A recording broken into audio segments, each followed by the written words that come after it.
I feel like my whole pregnancy was just me like trying to mentally shift my mindset of like away from where my expectations were.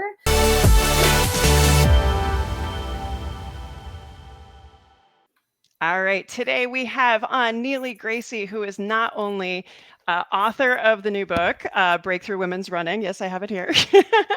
But also an elite marathoner. She's been active in running her whole life and a mom of two. So Neely, thanks for joining us today. And maybe you can just tell us a little bit about kind of how you got into running and now coaching and motherhood and all that good stuff. Yeah, thank you so much. That was a very nice intro. I am excited to get to chat with you and get to know you a little bit better, just off of the Instagram world specifically. Yeah. So thank you for this opportunity. But yeah, I started running in 8th grade, and I had like a little bit of an unusual like intro to running because my dad was actually a professional athlete when I was born. And so I just grew up kind of not knowing any different. And running was just always a part of like what my family did. And like our vacations were set up around races, and we would go to Colorado for the summer for altitude training. And I was like, doesn't every 7-year-old go to Colorado for the summer for altitude training? That's amazing. You know, so it was just my whole perspective on running from a very young age is very, I think, unique and different than probably what most kids have experienced. And I remember I played soccer in 1st grade, and I was like terrified of the ball. And so like at the end of the season, yeah, right? At the end of the season, the soccer coach like was talking to my parents. He was like, yeah, Neely really likes the running part, but she like runs away from the ball. It doesn't really work that great. That's me. Yes. So Every time I played a ball sport, it was in my face. So I became a runner. Yes. Yeah. That's awesome. So it's one of those that, you know, it kind of shone through, I guess, when I was pretty young, that maybe anything with like balls and coordination and stuff wasn't necessarily going to be my forte. That's amazing. And then you ran through high school and then college, a few championships under your belt too. Yeah. Yeah, so I ran in high school. I was 4-time Pennsylvania State high school champion. I ended up winning nationals in the 2-mile in my senior year and in high school. And then I went on to run collegiately at Shippensburg University, which is a Division II school in Pennsylvania. And I was an 8-time NCAA champion there. And I still hold the Division II 5K record. That's pretty cool. What's the record? 15:27. Okay, that's okay. That's quick. That's quick. Amazing. And so you were basically, I mean, a track athlete, and then you decided to make this shift to longer distance. And this was pre-kids, right? Yes. Yes. Yeah, so right out of college, I joined the Hansons, and they're notorious for being a marathon team. However, I started with them with a little bit more of a track focus still, kind of carrying that out of college. I still competed in a lot of like 5Ks and 10Ks. Had some really good success, and then started to have a little bit of a string of injuries, which you know, I look back on as now I think I was just very unhappy. And it's amazing how much like unhappiness and environment can play into how it impacts your performance. And it was just, my husband and I were living apart. I was in like an entirely new area where I didn't really know anyone. I didn't have like the support that I had had my entire life until that point. Yeah. Because I grew up, went to college in my hometown. My dad was my coach from the time I was in 8th grade until I graduated college and joined the Hansons. So I just hadn't had a lot of change. Yeah. And I think I had a lot of growth to do as a person, and a lot of growing up to do, as most young adults entering the world after college. And so I just went through that like kind of rough couple years of figuring life out a bit. Yeah. And ultimately, 3 years later, ended up in Colorado, where Dylan and I finally lived together for the Yay! first time. And we were able to kind of create a life that was our own in an environment and a place that we were happy. That's amazing. And that's where you guys are now, right? Colorado? And that's where we are today. Yeah, we're in Oh, that's Colorado. fantastic. And, kind of feels a little full circle from those I altitude bet. days as a little kid. And so I still have like random deja vu moments where I'm like, I've been here before. I know it. Like it's really funny. So that's kind of neat. It's really nice to have a place that kind of feels familiar. Yeah. And even though we don't have family out here, it is really nice to like have such good friends out here that, Yeah. kind of step up as family. That's fantastic. Yeah. And then you guys decided to start a family. What was your expectations kind of going in as far as, did you think you were going to be able to run? What did you think that was going to look like? Yeah, so I was a Brooks athlete for 3 years when I was with the Hansons. When I moved to Colorado, that contract expired. And so I started with Adidas, and I trained as an Adidas athlete for the next 2 years. That's when I started my marathon career. The one of the races that I'm like best known for is my top finish. I was the top American at the 2016 Boston Marathon. Yes. And I finished 9th place that year. And that was like my first marathon ever. And then I did New York that fall, where I was the second American and finished 8th. And so I was really excited about this new like endeavor with longer distances.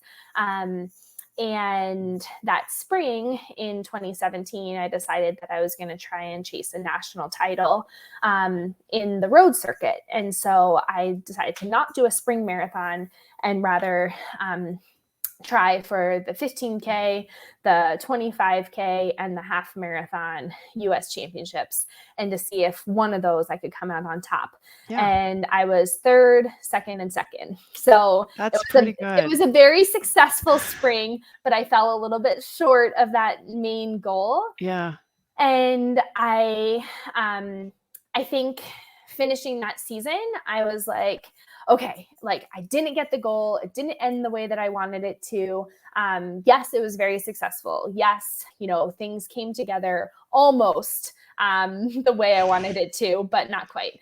And Yeah. so I think I didn't allow myself to rest enough. And I took like a couple days off, and I was like, okay, I want to get right back into training. I don't want to lose too much fitness. I need to, I still have these goals I got to chase. Yeah.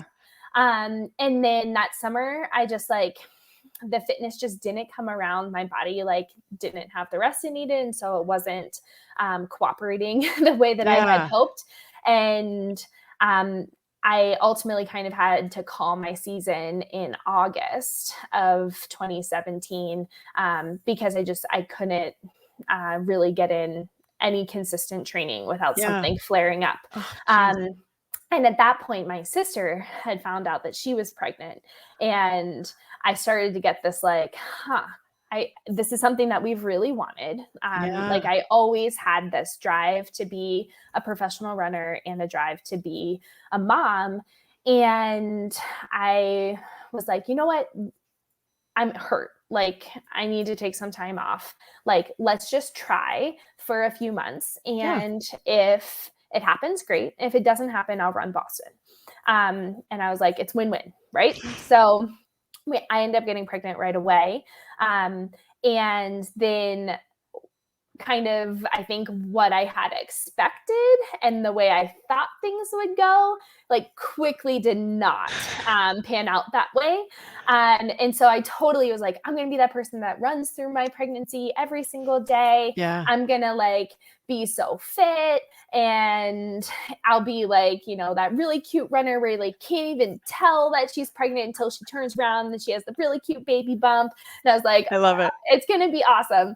And yeah, it was not that way. It was very much not that way. And so I feel like my whole pregnancy was just me like trying to mentally shift my mindset of like away from where my expectations were for myself to like accepting and being okay with reality.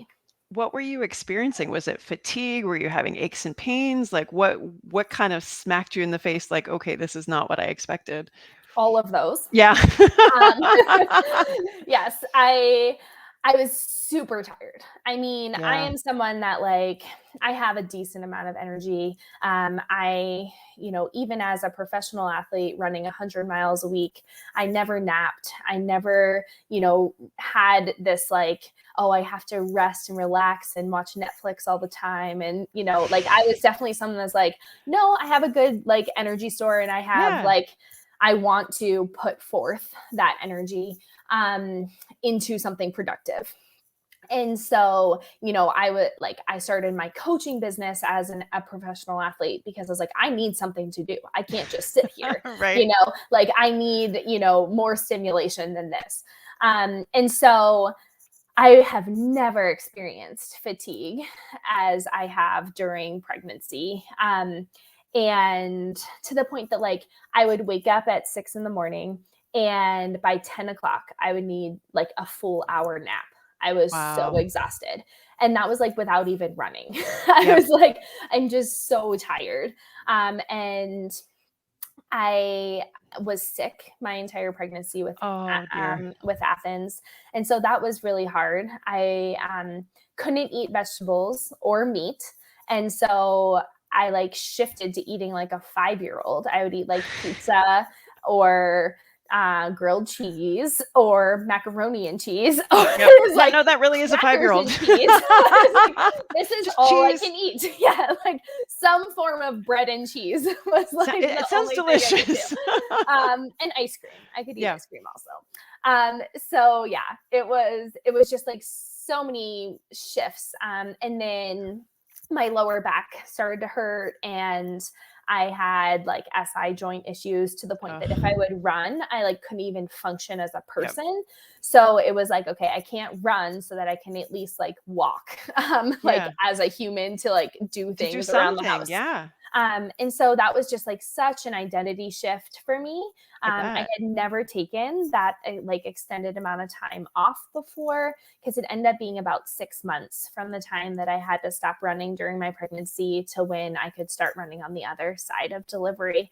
And so, yeah, it was just a lot of things, you know, didn't go the way that I expected. I gained 50 pounds, which going from like an elite athlete to like a sedentary pregnant person was like, wait, what? Like, who am I? You know, so there was totally the identity crisis as well. And then I was still sponsored by Adidas during this time. So I'm trying to come up with like, I have to still be this like strong and motivational presence on social media because I'm not racing. So how do I like still, you know, support my brand? And that was really challenging because it's like, what do you talk about if you're not running and you're a runner and you're paid to run? And I'm like, I don't know how to do this. So yeah, it was definitely not the pregnancy that I had imagined. But on the other side of it, I had a healthy kid and I was healthy, and, you know, ultimately that was the goal. But it just felt a little bit more challenging than what I was expecting it to be. Yeah. Did you find that when you talk to friends of yours who are in the professional running space that, you know, go through pregnancy, that there's such a variation? Like they can have experiences like yours where you're like, gosh, you know, I'm this elite athlete and I can't even do this. And then other people, it looks almost effortless. Totally. Yeah. Yeah, it's across the board for sure, which is so incredible. But also so complicated. And that's, I think, one of the biggest challenges is, often people share when things are going great, and then they don't share when things aren't. Yes. So I had seen so many runners who were like, oh, look, like, I did a 10-mile run the day before I delivered. And then I was back to running on day 6 and, and all the stuff. And you're like, that's amazing. That could be me too. And then when that's not reality, you're like, wait, what? Like, I thought, Yes. am I the one that's like messed up and like, what's wrong with me? When in reality, maybe that was like very much an anomaly. And that's like, wow, that's incredible and great for them. But like, that's not the norm. Yeah. And so I had to kind of learn that the hard way, I think. And then I also feel that from the time I had Athens in 2018 to the time that I had my second son in 2021, there was so much information. And so Yes. like it just turned a corner It did. from It did. like my pregnancy with Athens. I was like looking and looking and looking for information, and there was like nothing out there. And I was looking and looking and looking for support and like understanding and like guidance with like how to return to running after Yep. you have a baby. And there was nothing. No. And this time around, I felt like there was so much more. Yeah. And so that is really encouraging to see, even in just that short 3-year span. I think so too. My oldest is 11 now, and I very much went into it too. I'm going to run through my whole pregnancy. I'm going to run into the delivery room, and I very distinctly remember the moment at 19 weeks. We lived across the river from Georgetown, and I got maybe like a quarter mile down this trail, and I sat down on a rock and I cried and I called my husband. I'm like, I can't go anymore. I'm like, it hurts too much. Kids jumping on my bladder, like my pubic bone. I'm like, this isn't going to happen. And Yep. you have this idea of how things are supposed to go, and you think you mess something up. But I think, fast forward 10 or 15 years, or, I guess he's 11 now, so I guess we can't go that far. But, the fact, and again, it's the blessing and the curse of social is, yes, we hear about more people that, run the day before their marathon. But I think there are far more women being open about, gosh, I'm in incredible shape. This can still happen, because one doesn't necessarily equate to the other. There's far more variables. But to your point, like, I think that the big shift in it's been so interesting to see the shift and more research as far as postpartum return to run, but then also, you know, pro women in sport, period, coming back after babies and killing it in Olympics and killing it, at races, and, just stepping up. And I'm thinking of you and working for a brand, and your Alicia Montano writing your forward. I mean, that had to mean a lot to have her kind of speak to that. Tell me a little bit about that. Like, did you have conversations with her about kind of getting back to sport as a mom? Yeah, we were. So my co-author, Cindy, and I, when we were like very early in the planning for the book, so this was a 2-year process, writing the book. And our first kind of phase of writing was creating like an outline of, these are the chapters that we want to include, and these are some of the people that we want to highlight. And Alicia came up in multiple different times as like, oh, she could be really good for this chapter or this chapter or this Yeah. chapter. And so we knew we really wanted her to be a part of it, because she is just such a amazing spokesperson for like women's running in general, but also mother running as well. And so ultimately, when we were writing the book, we were kind of like, you know what? I think having her as a forward would be incredible. Yeah. And so when I had reached out to her, and we had a couple conversations about it, and she was open to that idea. She too felt like this topic was going to be so beneficial for, Yeah. other female runners. And we were just really honored that she was open to sharing with us. And so it was actually like so perfect, because when we kind of had like the interview with her, my childcare had been canceled that day. And so I had both kids, and Rome was like pretty young. And I was like, okay, like I'm gonna hold Rome in the carrier. Hopefully he'll fall asleep. I'll give Athens the iPad. Like we'll get this, and it'll all work. And it ended up with all of us in our bedroom closet. While Athens is like saying things like he had to go to the bathroom, of course. And he, for some reason, didn't want to watch a movie, which he like They always wants to watch a movie. And he was crying, and Rome was crying, and thank goodness for mute, because I was like, oh my gosh. But if there's anyone who gets it, it's Alicia. Yes. So, oh my gosh, yes. But I was like, this is so mortifying. But I was like, I'm just doing the best I can right now. Of course. But I was like trying my best during that, and it all turned out just fine. The forward is great. Alicia was wonderful. She was very gracious. And so yeah, but I had a history with her for several years, all the way back to when I was in college, when I ran that Division II record. Yeah. It was at the U.S. Championships in Eugene. Oh, super cool. And I met Alicia in the ice bath. We were ice bath That's amazing. the night before the race.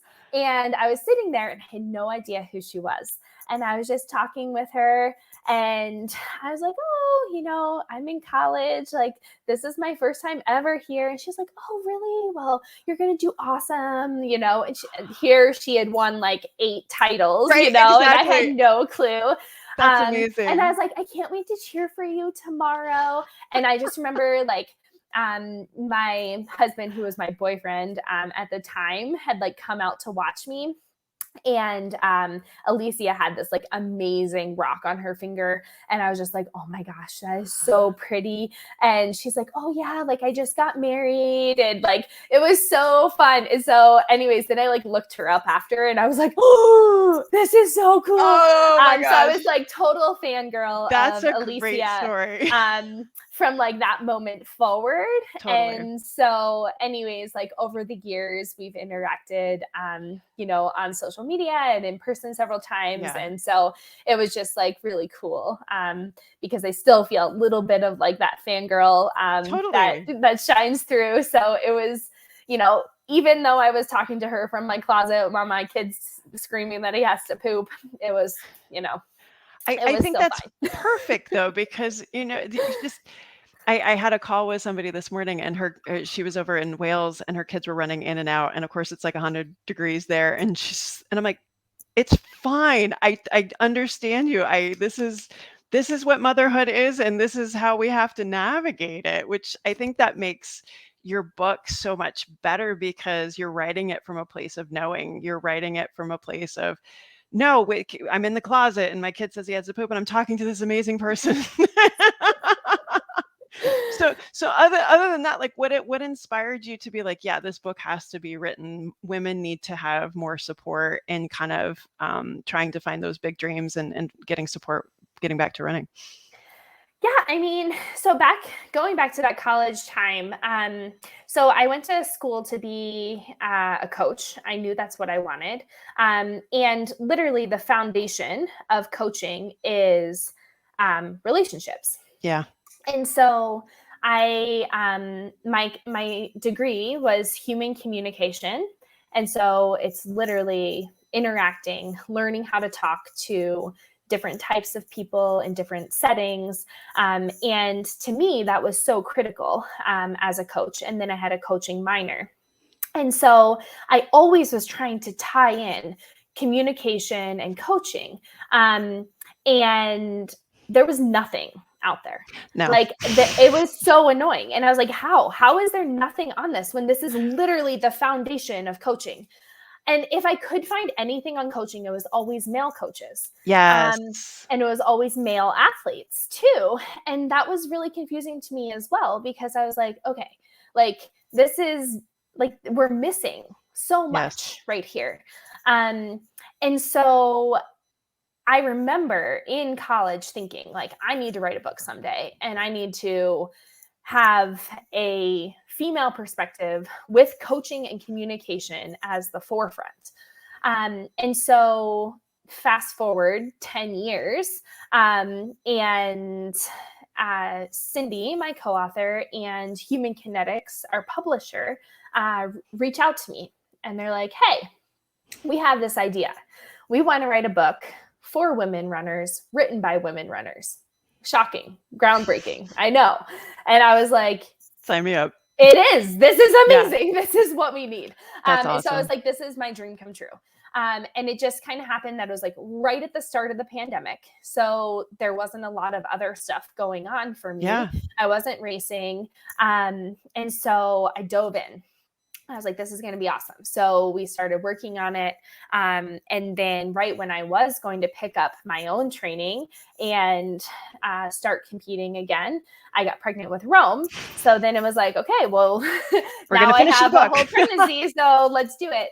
And so literally our deadline was June 14th, 2021. And I had moved it to that date because my due date was June 26th. Oh my goodness. And so I was like, okay, our original deadline was July 1st. And I was like, that's not going to work. So we shifted everything 2 weeks earlier. And on June 13th, I went into labor and I texted Cindy and I was like, hey, I'm not going to hit our deadline tomorrow. I'm in the middle of something that I can't stop.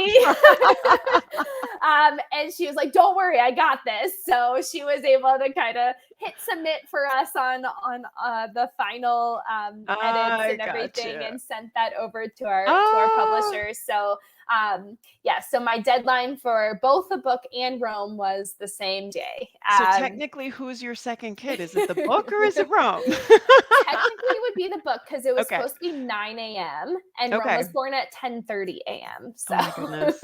Wow, that's like quintessential mom, like mom with a flying cape on, that you're doing all the things. And oh, by the way, let me just publish a book while I'm in labor. Exactly. Oh, that's awesome. I love that. So now you're an author. You finally got that off your plate. Rome is how old now? Yeah, so he just turned 1 last month. Oh my goodness. Congratulations. How's it going surviving the pandemic and 2 little ones? Yeah, it's just one of those where it's like, if you think too far into the future, it's so overwhelming and stressful. Yes. And you're like, there's no way I could ever do that. And then it's like, when you're just thrown into it and you're like, I have no choice. Like, it was not my choice to get pregnant and have a second child during a global pandemic. Like, that was not at all what I was hoping. Not on your bingo card. But that's what I was dished out. And so I was like, you know what, we're going to make the most of this. And it was tough. It was really hard. I mean, that's when there weren't any vaccines. The mortality rate for pregnancy was a lot higher. The birth issues, like the preterm labor, all of that was really elevated. And so it was very isolating because we didn't interact with anyone. Yeah. It was like, we will stay in our house. We will not interact with people because we can't get sick. And so that was very scary and very challenging, but we did it. We did what we needed to do. It was very overwhelming though. And so, it's very nice to be on the other side of it. We have all since gotten COVID in the past year, and it was okay.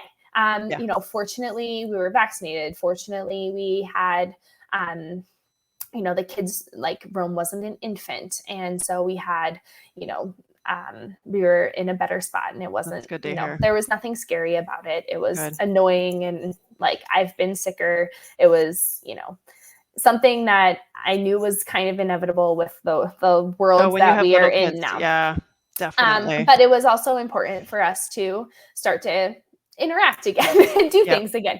So it was a challenge.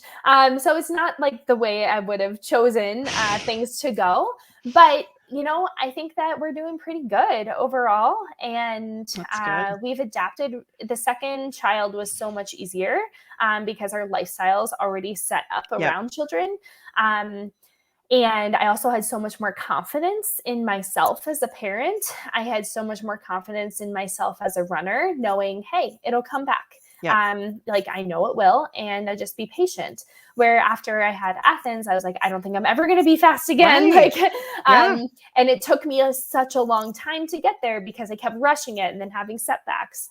And so this time around, it's been a lot less stressful. That's good to hear. And I know you said, it's hard to think far ahead, but like what are you thinking, professionally? Obviously, there's still a lot more you want to accomplish.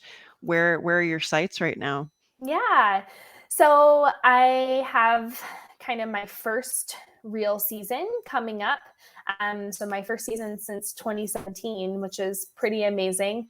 So I'm very excited about that. I did 2 local races this spring.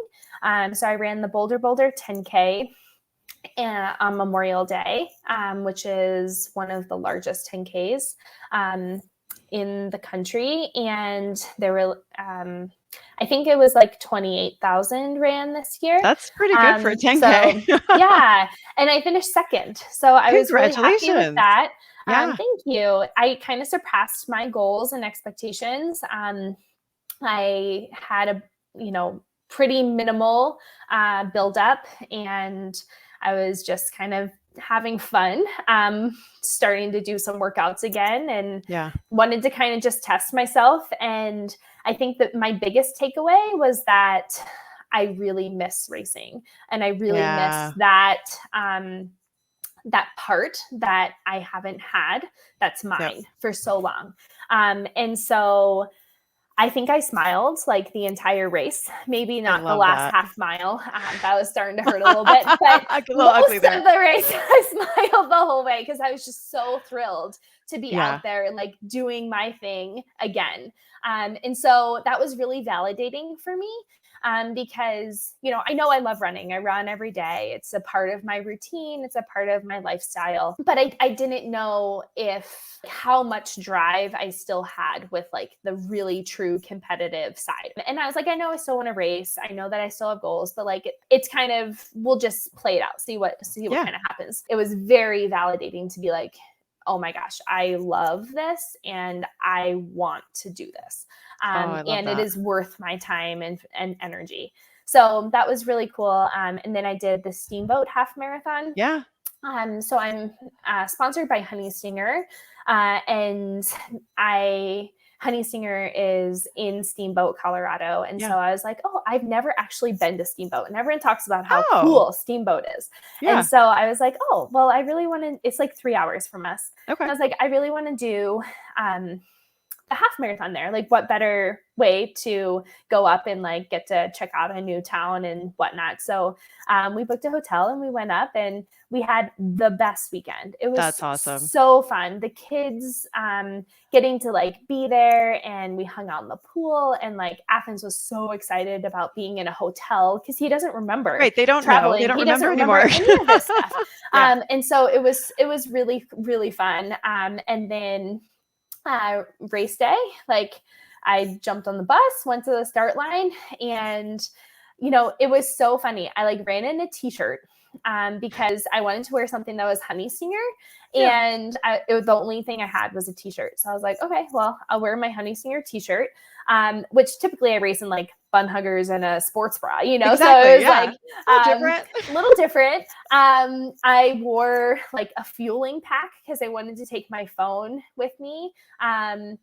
And so I like, because of the kids, I like always want to have my phone just in case, so I like had my phone on me, like ran with my phone in the race, which also I've never done before. Like a tourist. Like this is really weird, like taking pictures.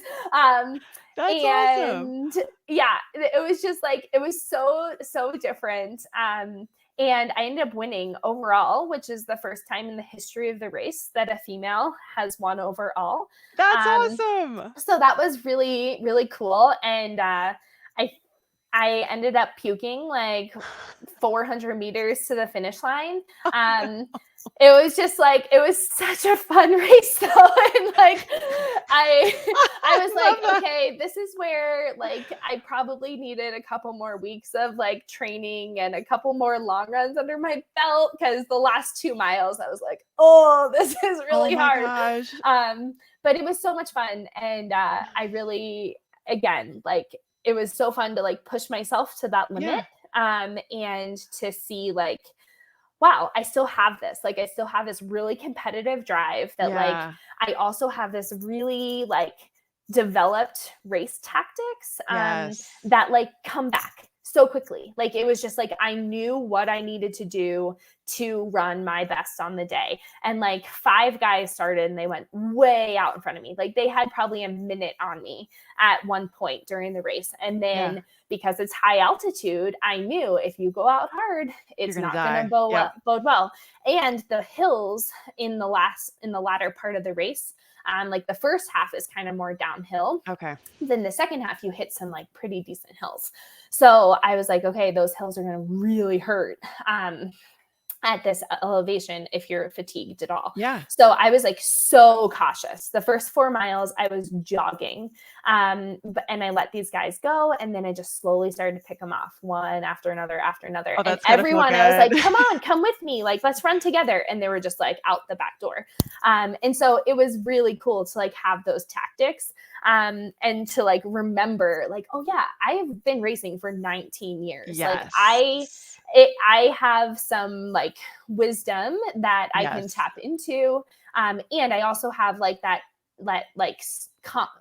calm confidence that I know how to get the most out of myself. And at the end of the day, that's all that matters, right?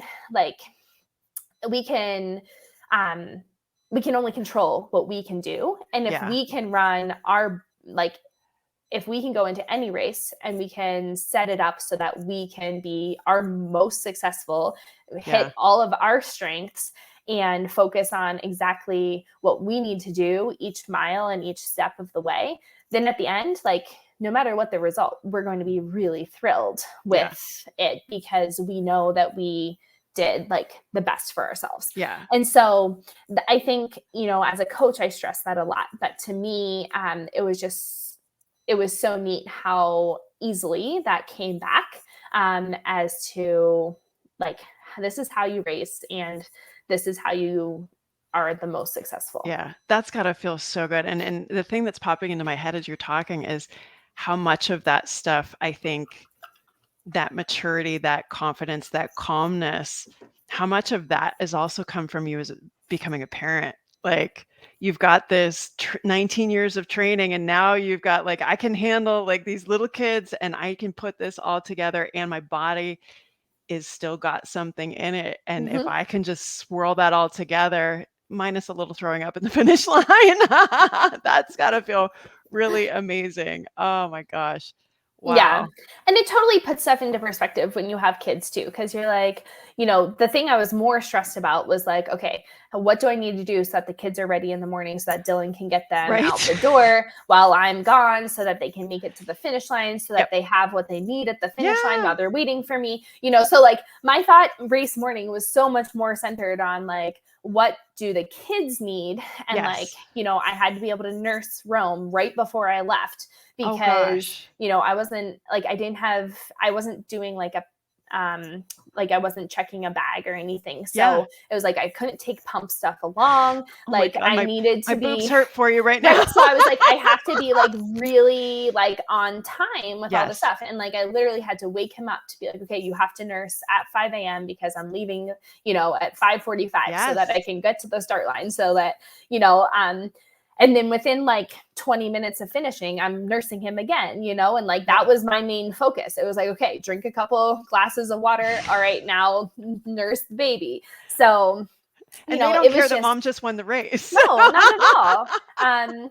And I think some of my competitors, like some of those guys who I had end up passing during the race, like they kind of saw me like at the end, like breastfeeding my kid. And I'm pretty sure they were like, oh my gosh, what just happened? You have to feel really good about that you smoked these guys and over here you're a badass mom, totally like nursing, and like it's got to feel a little good there.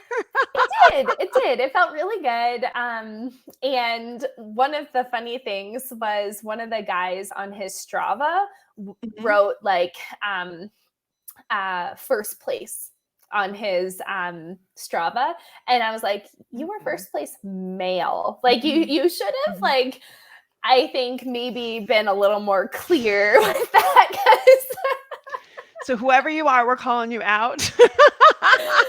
I know. I thought about like giving him kudos or something on it just to be like, Like, yeah, you and I know what good happened out there. job. That's amazing. I love it. I love hearing stories like that of just like you going out and you're like, I still got it. Cause I think that's something that moms, especially when they're trying to get back, and I can't even imagine what it is, when this is your literal day job, like you're trying to get back and it just feels good to find yourself again. And it feels good to have your body It do does. what you want it to do. Yeah. And it's Just so to wrap, nice go when your ahead. body works with you. And I think that's something that, after I had Athens, I feel like I was just forcing my body. It was like, I'm trying to, Mm, like, my mind wants this, but my body yeah, isn't quite there yet. And so it was so nice this spring to be like, my mind's there and my body's there. and it's Like, we're there. working together. And Gotcha. that felt so good. What do you think the difference was between the 2 experiences? I was much more cautious Okay. with kind of what we would say call real training.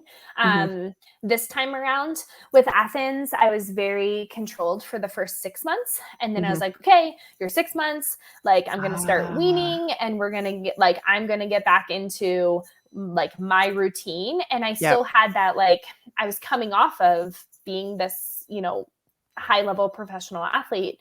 And I was like, okay, I need to be doing doubles. I need to be able to get back into the gym. mm, I need to be able to sleep. And so I feel like I was just kind of forcing gotcha. everything to try and happen. I was trying to control it all.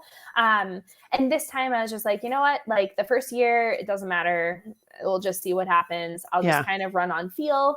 It wasn't even until the last 6 weeks of like the spring, so like middle of April, I yeah, was like, you know what, I'm gonna throw like some organized training on my yeah, calendar quick, just so that I can be semi, prepared on these race days. But it was, I pretty much was just kind of having fun with it, yeah, and going out and like just kind of listening to my body. And it was like, if I feel like running 5 miles, I run 5 miles. If I feel yeah, like running 10 miles, I run 10 miles. Like, I'll just see how I feel. yeah, And I think having that like a little bit more of like day to day, week to week, instead of like this, okay, structured plan, yeah, really helped me. And I know everyone's different. Like, yep, that's just what worked for me this yep, time around. Um, but I feel like because I wasn't forcing things, and because I didn't have these like timeline goals of like, okay, by this date, I need to be doing track workouts. And by this date, I need to yeah, be hitting a 20-mile long run. And by this, it was just like, well, like, if I can get a track workout in, cool, right, that would be great. Like, one week I was able to do that. And then the next week I was like, I'm just going to do a fartlek in my neighborhood in case I need to call it because we didn't sleep last night. right. So I was able to just make those adjustments along the way. Yeah. I think that's such great advice to first time moms and then moms with a couple of kids too. Cause I do think the first time I think you're trying to make things happen. You kind of don't know how it's supposed to go. But you're trying to almost imprint your former life onto your new life as a mom. And too bad it takes more kids to figure it out. It's so true. It's I, so I true. I quit it too. I'm like, no, I've learned enough. I often think I'm like, well, if I had a third, I bet I'd be really good. I'm like, no, we're done. That's how I feel too. My whole second pregnancy, I was like, okay, I'm gonna really enjoy this because it's the Hmm. last time. It's the last time I Yes. ever have to be pregnant. It's the last time I ever Yes. have to go through all these feelings. And my second pregnancy, fortunately, was so much easier than my That's good. first. I was not sick the whole time. I was able to run the entire time throughout. And again, I think a lot of it was I did let go of expectations. And I was like, I'm going to run 1 mile a day. I'm going to see what that looks like. And sometimes I would stop after a mile, and sometimes I would run 10. It just depended on the day. And I think just giving myself, like, I don't care if I'm running 10-minute pace when I'm used to running 7-minute pace. Like, it's fine. And so I feel like that also really allowed, mentally and physically for me to have a better pregnancy and a better return to running. And I feel like, like I said before, like just the confidence knowing that like it does come back. And with every year that passes, because I was just getting to the point where like Athens was sleeping through the night. We were in a pretty good routine with him. He could sit in the stroller or in the bike cart for 2 hours when I did a long run, because he was old enough, and he could entertain himself, and he could watch an iPad, and he could have snacks, and he could, we were just in such an easier spot. And so I know, right now we're in a little bit of a challenging age with Rome right around that year mark.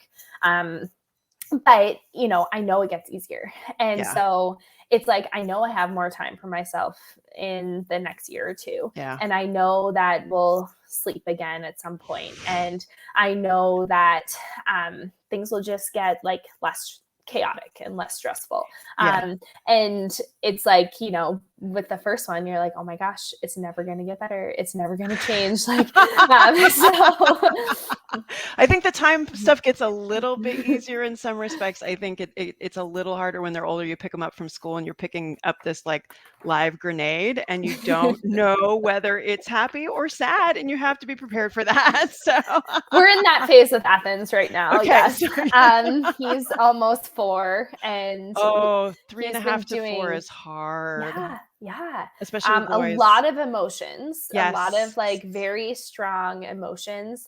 But, there's also some really cool moments. Like we've been watching the World Championships. Oh my gosh, it's been so great this week. Yes. It's been so fun. And he has found every excuse possible to not go to bed so that he can stay up and watch track. Yes. And like, we really can't blame him, because like we're a track family and like this is what we do.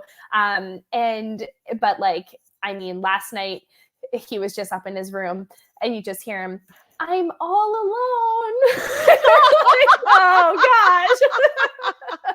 So this morning was a little rougher. It's okay. That's amazing. So you're like, okay, you can come down. And then he sits on the couch and he's like, USA, USA. Oh my gosh. Like, you can't be mad at that. You cannot be mad at that. All right. That's a mic drop right there. Neely Gracey, thank you so much for coming on. If you want to pick up her book, it's Breakthrough Women's Running. You can find Neely on IG. She's over there, Neely Gracey. Thank you so much for sharing your story. And thank you so much for all you're doing to help women and moms kind of find their way to kind of get their big dreams back, and knowing that that it's not over. It's not over. So thanks so much. Thank you.